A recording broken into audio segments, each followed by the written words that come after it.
Hello दोस्तों, आप सभी का स्वागत है करंट अफेयर्स के आज के सेशन में। और आज है 28 जनवरी।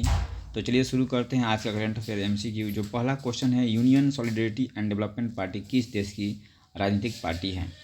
तो दोस्तों इसका आंसर हो जाएगा, ये म्यांमार की राजनीतिक पार्टी है, union solidarity and development party. हाल फिलहाल में इस पार्टी ने अपने आप को म्यांमार में जो सेना समर्थित रही है, अपने आप को चुनाव में जीत की घोषणा की है।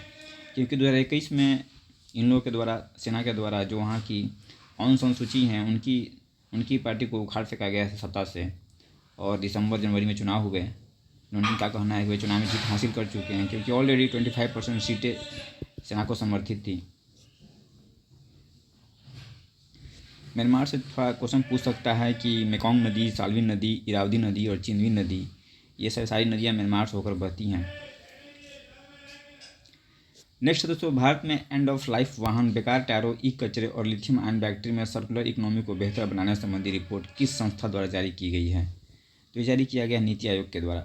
सर्कुलर इकोनॉमी को बढ़ावा देने के लिए ये रिपोर्ट जारी किया गया है। नीति आयोग, इसकी स्थापना दोस्तों 1 जनवरी 2015 को हुआ था, एग्जाम में पूछा जाता है।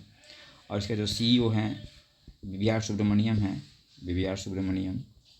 और इसके जो उपाध्यक्ष ये सुमन बेरी, अध्यक्ष तो PM खुद होते हैं।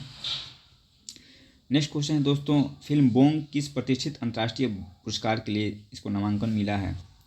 तो बाफ्टा अवार्ड्स के लिए इसका नामांकन हुआ है बोंग का, और ये चाइल्ड कैटेगरी में इसका नामांकन मिला है।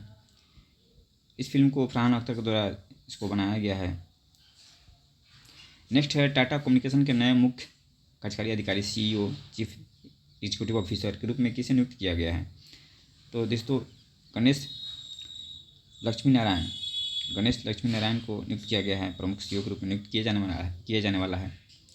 नेक्स्ट है, फैशन और कला के क्षेत्र में योगदान के लिए विक्टोरिया बेकहम को किस देश के संस्कृति मंत्रालय द्वारा सम्मानित किया गया है? तो ये फ्रांस के द्वारा इनको सम्मानित किया गया है। फैशन में काफ़ी, डेविड बेकहम की पत्नी हैं विक्टोरिया बेकहम, उनको सम्मान प्राप्त हुआ है। नेक्स्ट है, चीन ने दुनिया का सबसे बड़ा संपीड़ित वायु ऊर्जा भंडारण विद्युत संयंत्र किस प्रांत में शुरू किया है? तो दोस्तों ये ग्वांगडोंग, ये जियांगसू प्रांत में इसका संचालन शुरू किया गया है। और ये दुनिया का सबसे बड़ा संपीड़ित वायु ऊर्जा भंडारण विद्युत संयंत्र होगा। नेक्स्ट है, माइक्रोसॉफ्ट ने अपनी दूसरी पीढ़ी की इन हाउस AI चिप का क्या नाम रखा है? तो इसका नाम है मैया 200। ये दूसरी पीढ़ी की जो है AI चिप है, माइक्रोसॉफ्ट द्वारा इसे डेवलप किया गया है। नेक्स्ट है, फ्रांस ने किस उम्र के बच्चों के लिए सोशल मीडिया पर प्रतिबंध लगाने का प्रस्ताव रखा है? तो ये 15 वर्ष से कम उम्र के जो बच्चे हैं उनको सोशल मीडिया पर प्रतिबंध लगाया जाने वाला है। नेक्स्ट है, संयुक्त राज्य अमेरिका ने 2026 में आधिकारिक तौर पर किस संगठन से अपनी भागीदारी समाप्त कर दी है? तो WHO, विश्व स्वास्थ्य संगठन से संयुक्त राज्य अमेरिका जो USA है बाहर निकल जाएगा, अपनी भागीदारी को समाप्त कर दिया है, इसकी घोषणा कर दी है। WHO, इसका स्थापना 7 अप्रैल 1948 को हुआ था। इसमें अभी वर्तमान में 194 कंट्री हैं, और इसका मुख्यालय स्विट्जरलैंड। ये पूछता है, इससे जुड़ा हुआ तथ्य। नेक्स्ट है, 2026 में भारत यूरोपीय संघ ने किस महत्वपूर्ण समझौते की घोषणा की है? तो भारत और यूरोपीय संघ के बीच में अभी महत्वपूर्ण 27 जनवरी को मुक्त व्यापार समझौता हुआ है दोनों के बीच में। अब दोनों के बीच में फ्री ट्रेड होगा, जो भी शुल्क और इन्वेस्टमेंट हो बढ़ेगा, शुल्क घटाया जाएगा, इन्वेस्टमेंट बढ़ेगा दोनों के बीच में। 2032 तक इन्होंने टारगेट रखा है कि जो इन्वेस्टमेंट है, जो व्यापार है, इनका डबल करना है, व्यापार को डबल बनाना है।